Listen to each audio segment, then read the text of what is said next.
अल्लाह लोगों के मरने के वक्त उनकी रूहें कब्ज कर लेता है, और जो मरे नहीं उनकी रूहें सोते में कब्ज कर लेता है।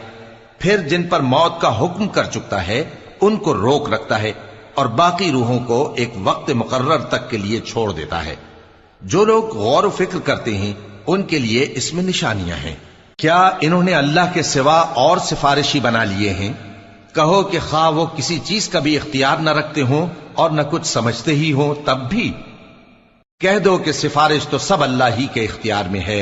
उसी के लिए आसमानों और जमीन की बादशाहत है, फिर तुम उसी की तरफ लौट कर जाओगे।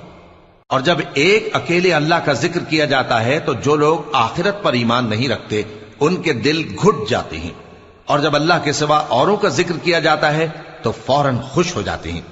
कहो कि ऐ अल्लाह, ऐ आसमानों और जमीन के पैदा करने वाले, पोशीदा और जाहिर के जानने वाले, तू ही अपने बंदों में